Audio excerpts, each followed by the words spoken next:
It looks like we're going places. TartaryNova.com is our new website. Definitely check it out. It's the fastest and easiest way to keep up with all things Tartaria. And you can even watch the Discord, or even connect right to the radio chat directly from the website. TartaryNova.com.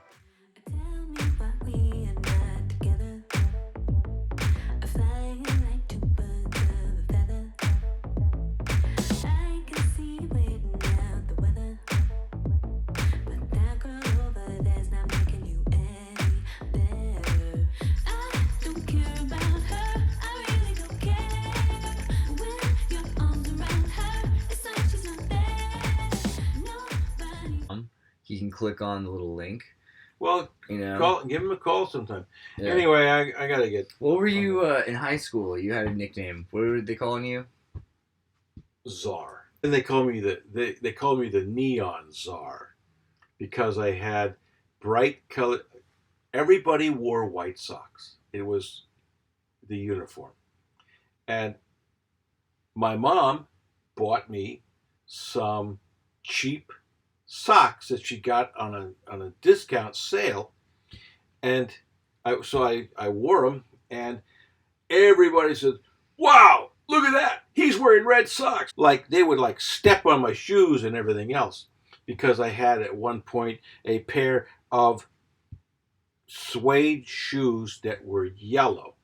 They were well made. They were good shoes, but they were not the standard color. And not the standard material.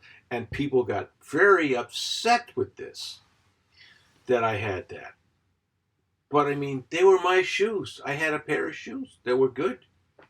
And, I probably should have been more forceful. But I mean, they kept on, stepping on my suede shoes and scraping them. Well, they probably thought, you were trying to be flashy and show that you were wealthy, which is ironic because your mom was just trying to save money. But without being high unloving. Quality. Without being unloving. Yeah, get the best suede, But I had bad feet, and these were great shoes.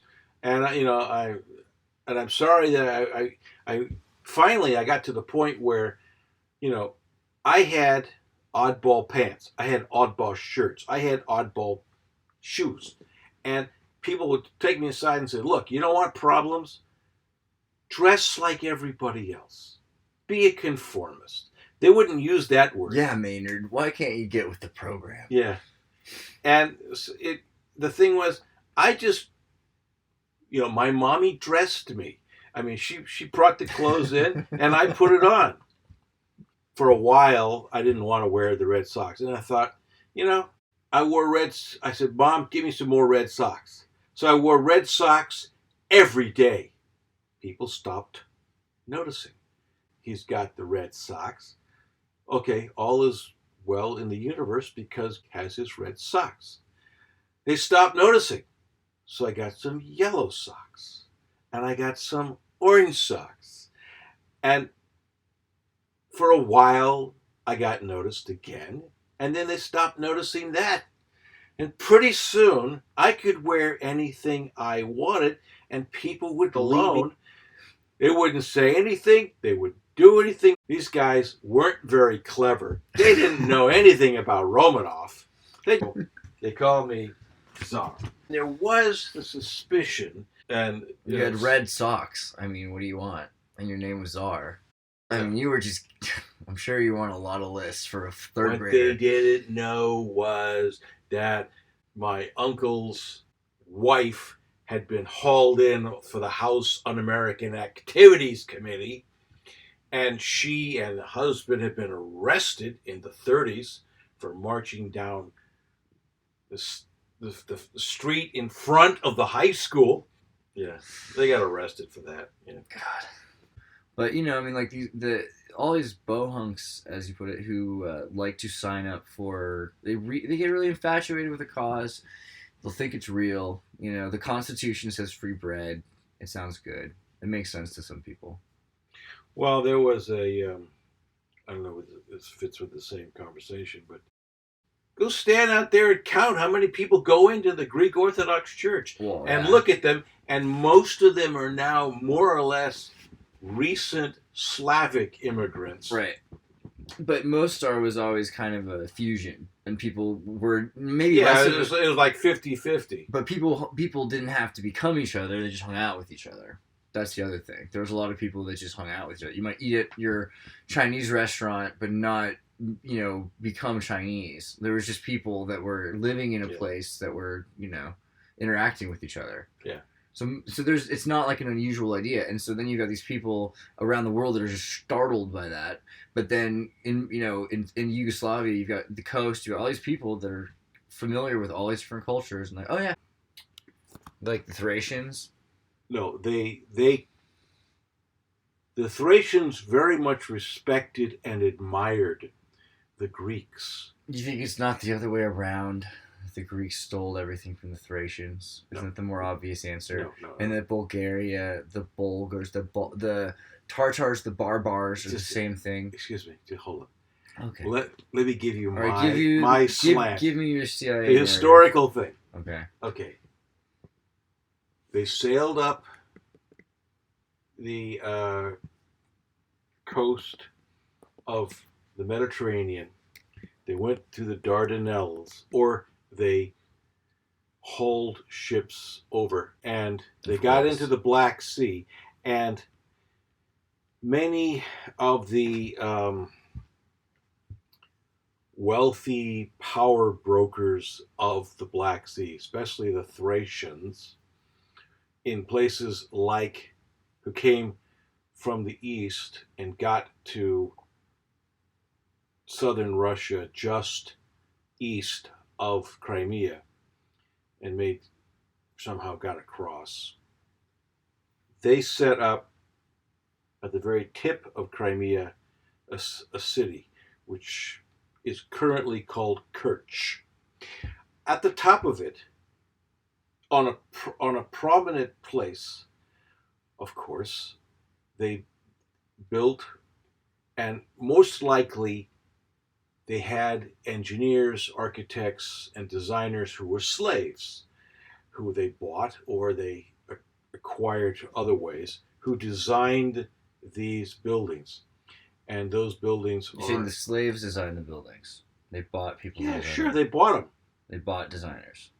Where do these designers come from? Well-educated, from Greece. Well-educated people. You're saying the Thracians bought Greek slaves? Of course, yes. You think the Greeks are any more noble than anybody else? Well, I mean, you're saying... And they were taking over other villages. But it's an interesting narrative. You're saying the Thracians' whole thing comes from people they purchased that were contractors, basically. Yeah. And so...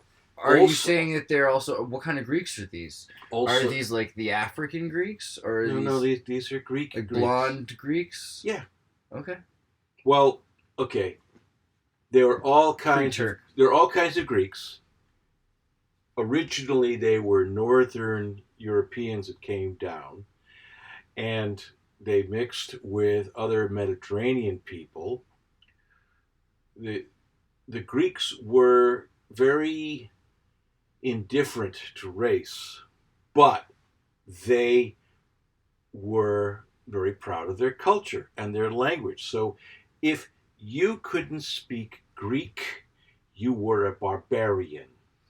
Or Tartarian. Same idea. Perhaps. But the thing is that because they were so impressed with the Greek culture, which was superior to theirs, and these semi-nomadic people... why did they have such an impressive culture? Where did the Greeks get their culture? Well, there are many people who are overly impressed even today with the Greek culture. I mean, you go to Africa, you see bathhouses thousands of years earlier, universities in Timbuktu. Isn't it more likely that the Greeks got theirs from the same architects that the Thracians did, which were people they brought in? The bathhouses came from Carthage, which were a Semitic people from further east that had settled in Carthage, and which the Romans got a good view of because many of them had lost in battles under Hannibal and been forced there as slaves, or B, when the Romans conquered them, they took a look around. while destroying it out of that city. And they said, oh, this is a nice idea. And there's a lot of blonde, blue-eyed indigenous Berbers in the mountains of Africa and Morocco, and etc. Germans Yeah, came for a down long through time. Spain into North Africa as well. So, and they mixed in with the Berbers. There's a lot of boatsmen. Okay, and then there were boatsmen. But the point is that, for example, the king of Crimea, or the Scythians, married a quote Greek princess. Now, I had the sneaking suspicion that she just showed up and with her father, who was a merchant, and he said, "She's a princess. Her mother is the queen of whatever podunk little village we could find." There were hundreds of city-states, and each one had a king and a queen and princesses and princes that had nobody to marry of their same or similar rank, so they went looking. And anyway, he was very happy to marry this Greek princess and to import people to build a temple or a palace for his Greek princess. And he paid a good amount of money to do so, I'm sure. When about is this? I'm not exactly sure. You're going to have to go back to Crimea and check it out. Yeah. Because, and I'm not sure they know. Right. Because it's so far back that it was probably before Alexander, and it was also probably before. Now, the thing is, history doesn't move in a straight line. It goes down as well as up. There was a massive ecological disaster in the whole eastern part of the Mediterranean when Santorini, otherwise known as possibly Atlantis, blew up. Camp Fiegri, the volcano, definitely still active. It's absolutely some kind of natural disaster. Well, they sometimes think that many of the curses of ancient Egypt happened as an indirect result of that. At any rate, everything fell apart after that. And the Greeks became the seafarers, and they became pirates, raiding everyone and doing a great deal of mischief. But... And the Thracians bought Greek slaves. Of course, yes. You think that they all want to claim that they were so cultured, that they were all like Aristotle, that they were all like Socrates, they were all like Plato. Well, they murdered Socrates. They kicked Aristotle out. That's how come he ended up being in Macedonia teaching Alexander the Great, because he'd been exiled. So when Alexander the Great went to fight against the Persians, there were more Greeks on the Persian side fighting against him than he had in his entire army.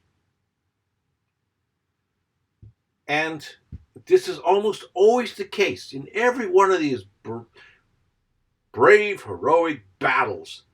They always talk about the miracle of the Greek culture, but they always forget to mention that somebody betrayed them. Like, that you remember the Greeks, just because they're remembered for the golden Hellenistic culture, doesn't mean they don't kill as many people as the next guy, or maybe more. I mean, if you're remembered for something, it means someone else isn't. And that's to win, which means other people have to lose. It's actually part of his whole psychology. And there's nothing wrong with that. No. But maybe there is, but I'm not saying there is. I'm just saying that the idea is ingrained in our culture as acceptable. And it's not so much the Greeks or the Albanians or the Serbians or anything else, although there are great examples. I mean, for example, when they made the original Parthenon, they had massive pillars. if you go there, it's a little tiny thing, but it's almost the same size as the pillars that you saw at when we were in the Paragon, the Pergamon, where we saw that little temple up high on a thing, and it took the entire temple from Pergamon. But the thing was, this was an original small temple as opposed to the massive thing in the Parthenon. That's kind of the only thing that makes it more exceptional than it really is. It's huge. And the average Greeks, being short people, didn't necessarily make huge temples, especially since huge temples would fall over in earthquakes.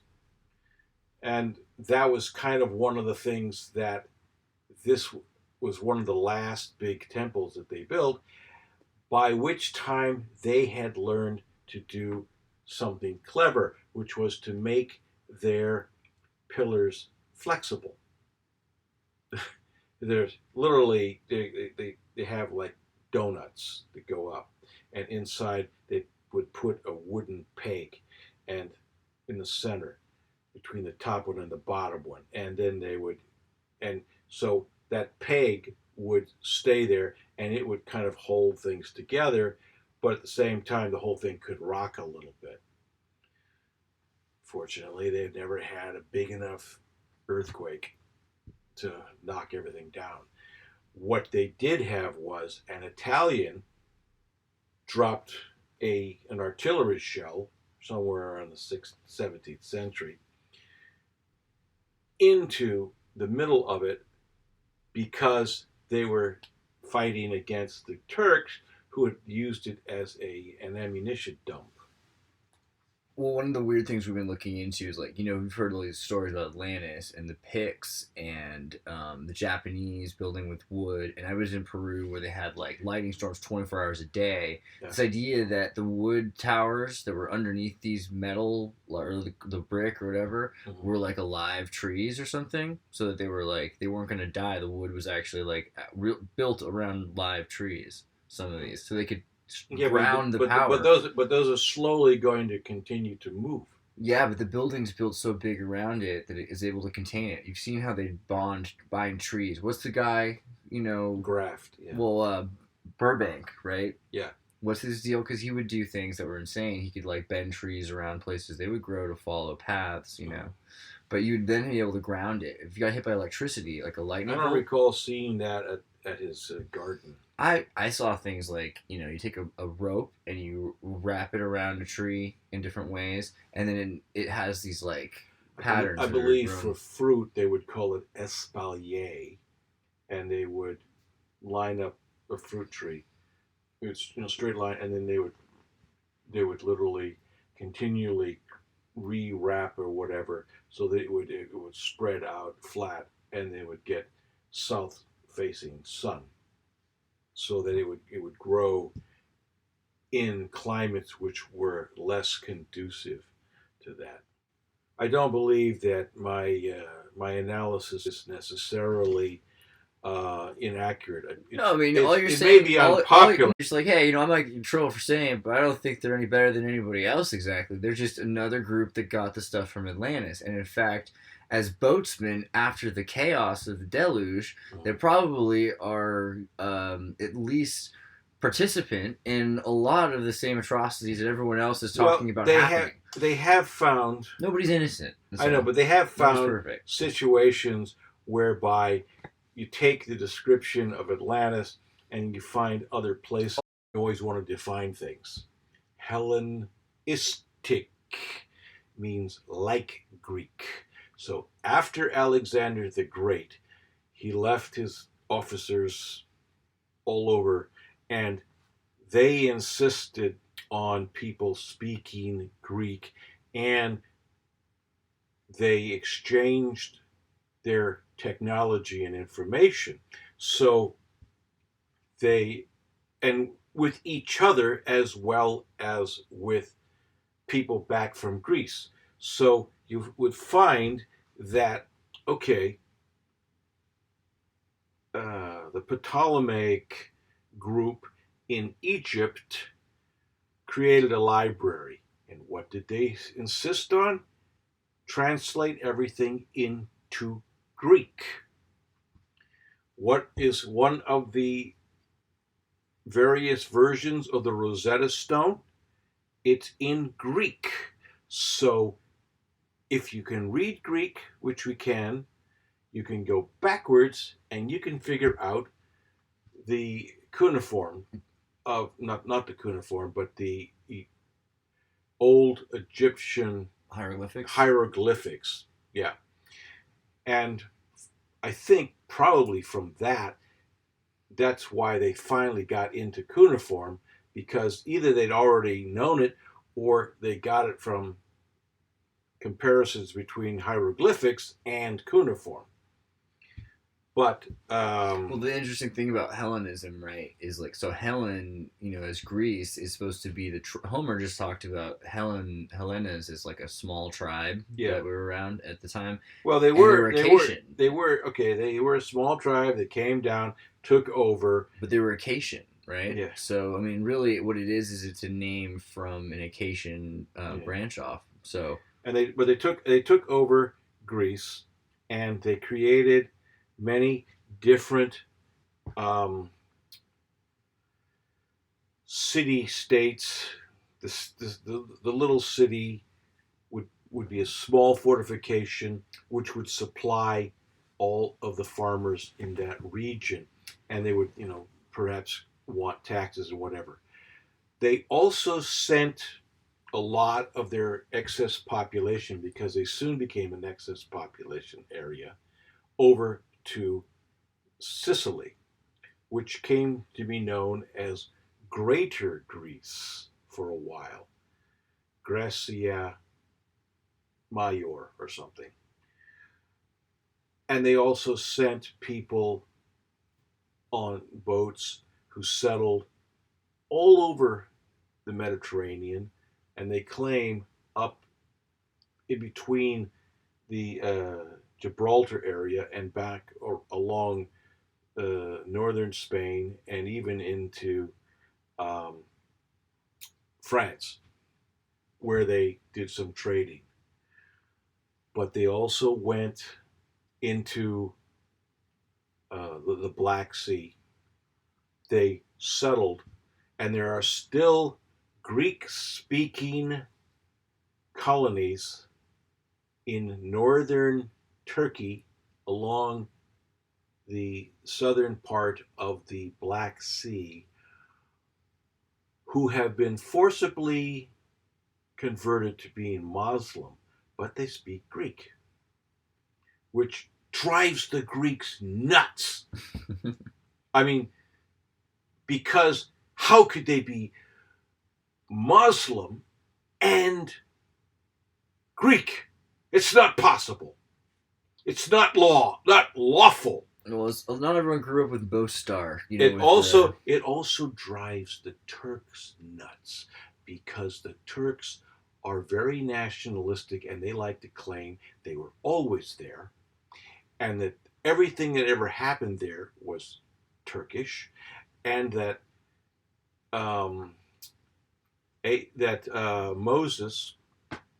Noah must have been a Turk, because he landed in Turkey, and that's why they don't want to allow a born-again fundamentalist Protestant American to find Noah's Ark, because it must be found by a Turk.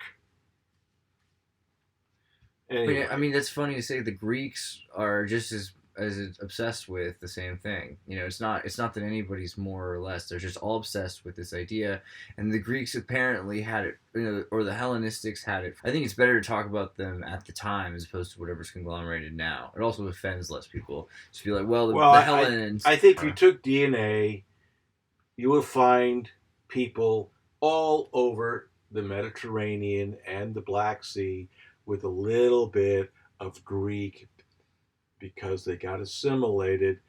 We But find a lot of Galatian everywhere. Something I've been seeing that's kind of interesting is the Galatian you mean Arcadians, Celts? the Acadians. Yeah. So the Acadians is where the Cajun word comes from. Yeah. It'd be cool to actually get your buddy, from Louisiana to talk. We get Rob to do something about that because the Acadian culture.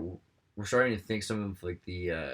Well, if you interview these different people, why can't you set up Robert the laptop and interview? I mean, let's do it. It's not that hard to do. I mean, I've got it set up that he just has to go to tartarynova.com. There was a big movement somewhere around the end of the 19th century to for it was a nationalist movement of all Slavs, and the Russians always figured out that works for us because I'll be the czar of all the Russias, of all Russia, and all the little Russias. What are the little Russias? All the other Slavic countries, the Czechs, the Slovaks, the Poles. Never mind that these idiots are Roman Catholic. I mean, that's one of the things that they hated. And but the Serbians were among the most devout to the Russians. And for example, when the Russian Revolution happened, they literally recruited Russians to come to live in Serbia because they were fellow, co-religionists, and they were of the superior culture to the most Serbs. Serbs were not well educated. In fact, the first king of Serbia was illiterate. He started out as a pig farmer, and he was clever, and he took things over. But and maybe that's one of the reasons why they kept, they slavishly said, we want to be as good as you Russians. So when the president of the United States, Clinton, got together with the other countries for NATO, and they decided to bomb Serbia to stop them from taking over and murdering all the Albanians in Kosovo, in what was part of Serbia. Then the Russians sent in their troops. And we literally almost had World War III. Until cleverer minds, I think quietly, it's not, no one really knows the whole story, took over and said, okay, insofar as you're dealing with NATO and going, toe to toe with them, we just don't have it. The Soviet Union fell apart. Yeltsin was an alcoholic, and he made this decision, I think, in a drunken stupor. And he sent an army detachment to fly there when they hadn't been properly maintaining their planes, when they could barely afford the fuel, because the proper fuel has to be properly processed. It's not just petroleum. And when his people didn't have enough ammunition and equipment and barely had the right uniforms for that climate. And when they got there, they didn't know where to go. And they went and established themselves in a place without water. And fortunately, the Americans weren't anywhere near that, because the Americans would get irate and they'd pick a fight, and pretty soon we'd have some shooting. British were there. British officer talked with them, and he said, okay, we have water. Give us your cans and we'll fill them with water. And I think he may have even given them some food. And so they didn't fight. They cooperated because the Russians actually needed the British. And then someone back in Moscow made the decision, go back home. There was no discussion. They just showed up and they left. Like in the Congo, they just recently Dag Hammarskjöld. Dag Hammarskjöld. They just admitted he was. Well, I don't know if they admitted. They basically the CIA killed him. Yeah, they make it pretty clear, and they made a doc in Denmark that is about the guy who was the pilot, who they've pretty well implicated for being complicit in this, which is not enough. But it's because it's kind of unfair to just blame this one guy. But they're trying to out him to then uncover the rest of it. And in the process of disinformation, the Soviets tried to say that the CIA killed him, but the thing was that Dag Hammarskjöld was seeing that at that point in that place, the Soviets were causing the problem, and he flat out would say, "You, the bad guys." So they killed him because that. And then they went and got some independent, neutral guy from the Middle East, not from the Middle East, from the Far East. Wait, go back. So you're saying that Dag Hammarskjöld, UN ambassador, flying over the Congo. What happened? Shot down. You got shot down. By whom? By the KGB.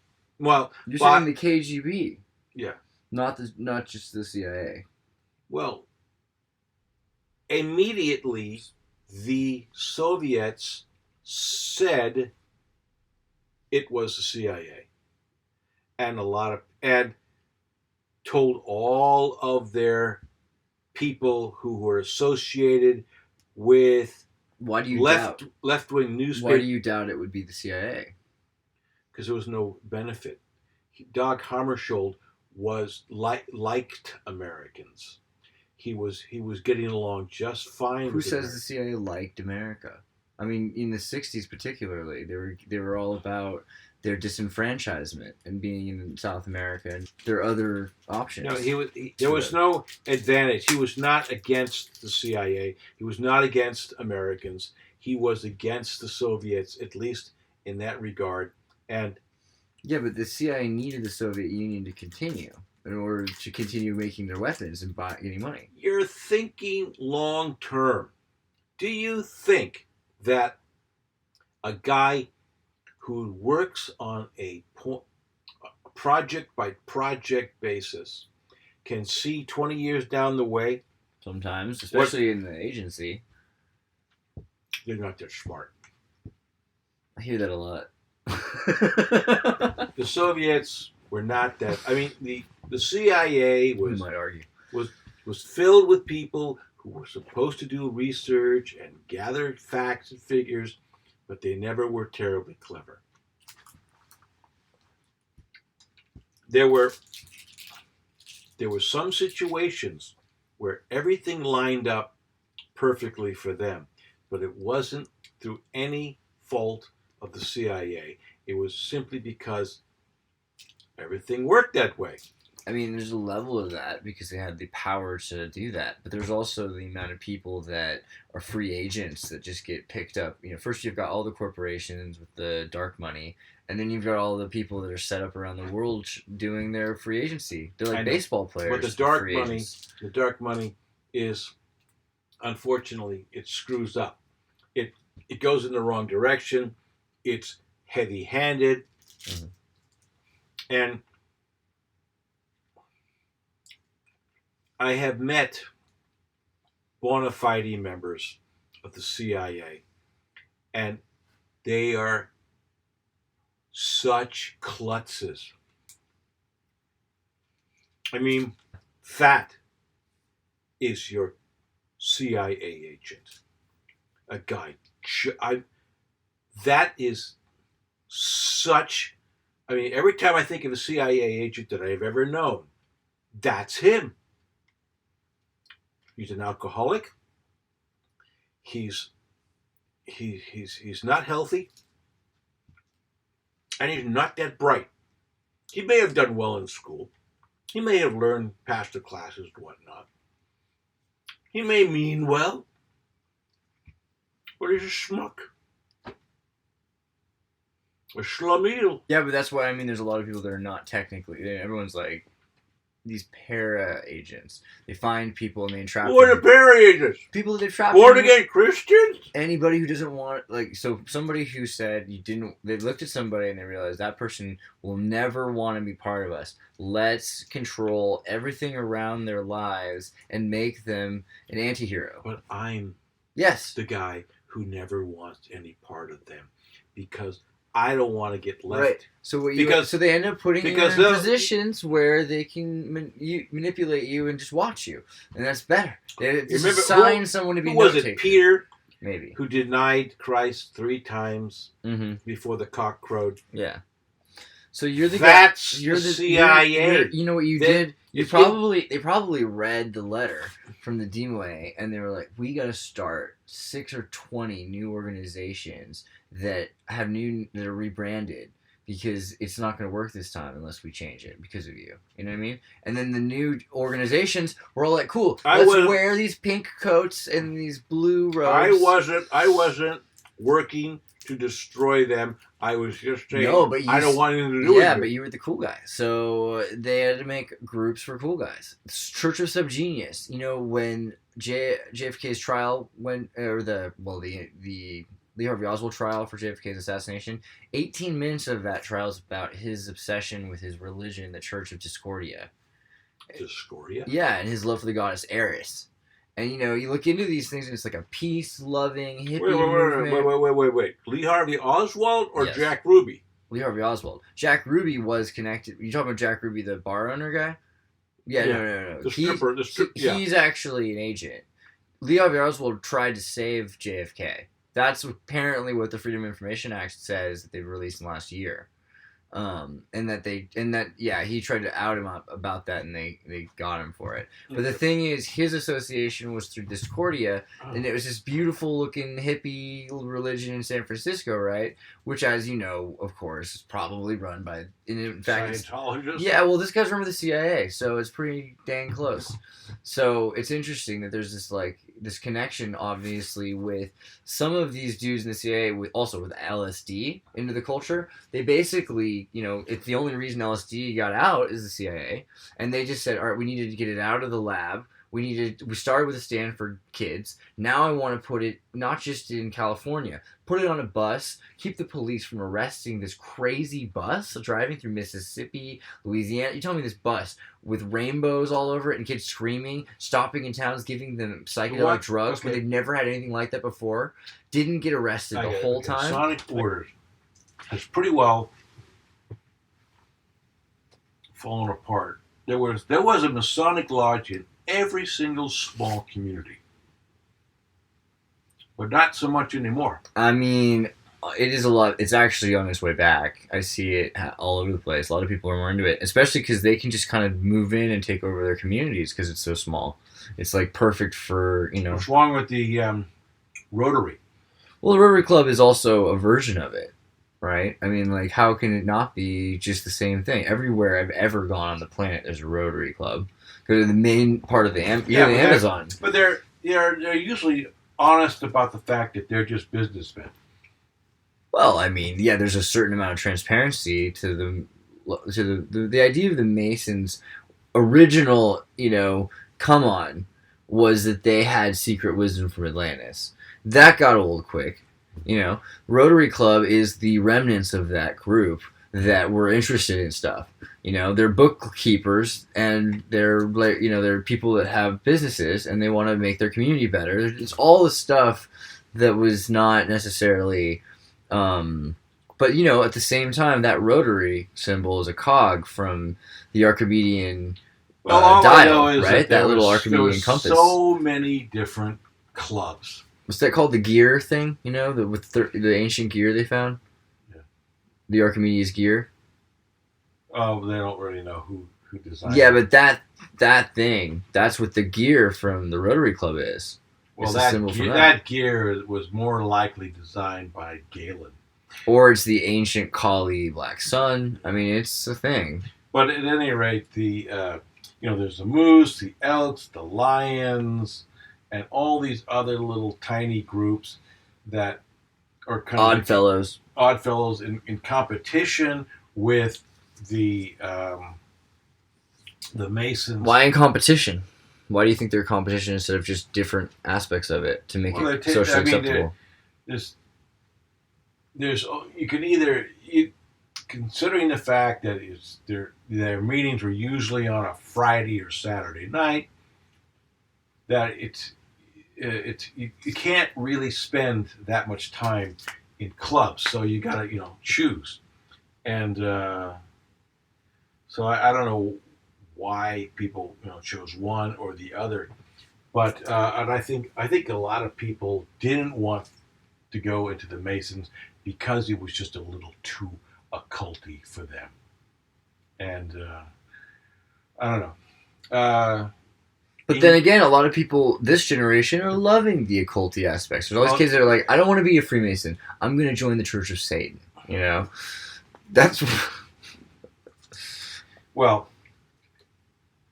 During the 19th century in Europe, a lot of people who wanted to explore various social and political things and intellectual things did find that the Masons were an interesting group to work with and to learn from, and to be directed towards intellectual, investigation. And that's well and good, but I think that nowadays you can get all that anywhere. On the internet. You don't need to go to the So Masons. think of it like this. What you just said was interesting. You're like, well, you can only spend so much time in a club, so it's all about being the biggest club. Yeah. So you look at Google's apron symbol. It's like a white symbol with a red line. It's an apron. Yeah. And then you look at Facebook's symbol. It's a blue symbol with the silver staff from a Freemasonic, from the Frankmasons from France. It's an ancient Masonic symbol. So think about both of them as the biggest clubs. And yeah, you're right. They're big Masonic, esoteric information clubs. You can get everything you want if you join those clubs. And if you're in, granted, I think Freemasonry, or I'm sorry, I meant to say Facebook, is not really about giving you that information. It's just like giving you as little as possible in order to get as much information as possible. And now they don't even need people anymore because they have artificial reality timelines of people's interactions with each other. They can make better AI that can pass Turing tests than people itself. But Google has all this information, right? And they've basically got all the patents, just Google patents. I heard an interesting thing that a lot of people get onto a particular Facebook hoping to have affairs with Madeline something or other. Whom? It's a woman's name, and it turned out that quite a number of the people that alleged people, the females, were actually artificial intelligence people that would respond in such a way, given the standard stimuli, so that people thought they were having conversations with real people. Yeah, I would bet 98% or maybe 90% of the messages you read in your email, from Gmail and things like that people send are automated. Yeah. I mean, I don't know. Maybe I'm not trying to doubt any people but I'm just saying the way it works for me.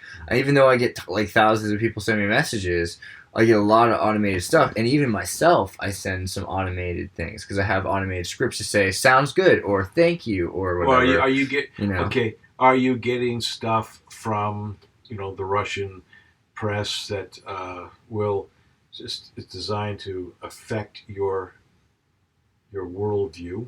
Oh my gosh, I made a meme a while ago. It was 2016, no collusion. 2017, still no collusion.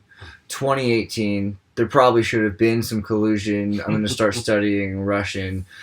2019, spasiba, pripyat, kakosizo. You know, like that's where we're at now. I mean, the Russians are more interesting to talk to though, because I've met some interesting people through like the social media networks. Because they used to be, you know, when we were kids, when I was a kid, like 2000, and I was thinking about AOL, and everyone was like, "Oh, what kind of new features do you want to introduce in social media?" I'm like, I just want the functionality that I had when I was 10 back. You know, because I had radio chat with people in India and Germany. I had, you know, chat rooms. I had forums. I had all kinds of stuff that's really difficult is that to what do. you're creating here? Right, yeah, we've exactly that functionality, and now we have more because I have ways to do it that are a little bit better.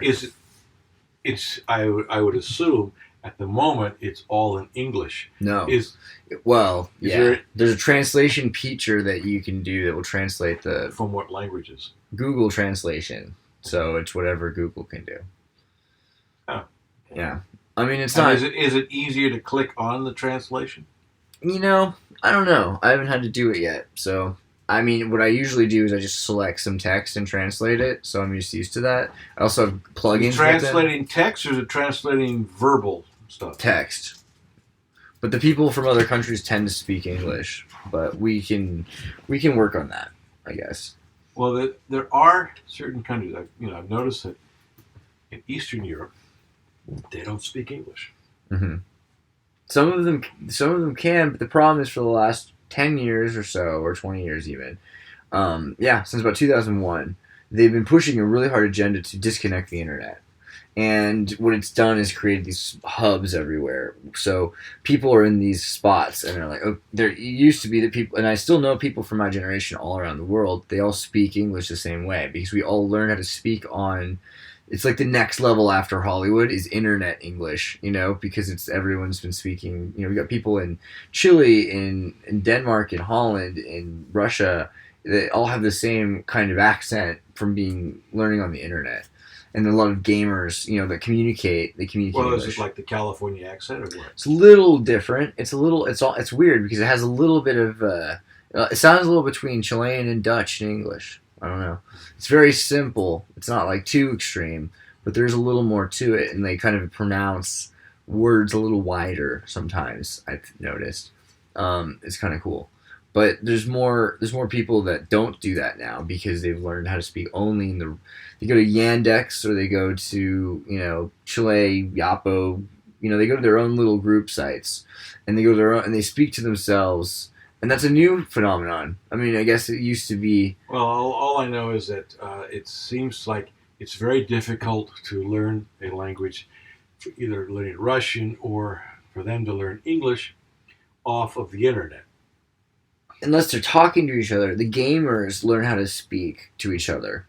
But the internet's hard because if you're just reading stuff and you're not communicating, like we used to have radio chat, it was a lot easier when you're talking to someone. I'd be interested to recommend to anybody any way that they can learn English. Tell them to get into the radio chat because if you're talking in a radio chat, you hear people. It's like, remember the BBC Indians speakers, you know, well-spoken Brits, and then people would listen to them and then they learn how to speak like them. You know, there's people in India that were just listening to the BBC English recording on a cassette, go back, listen to it over and over again. You know, people in Africa. Chat.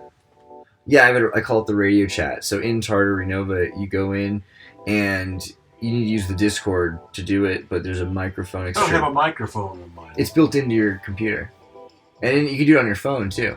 Then once you go into the Discord, you have to click on the, you know, radio chat room. But once you're in the radio chat room, you can talk to people, and there's several rooms at once, so there can be multiple sessions. And, yeah. Good to see you, Neon Tsar.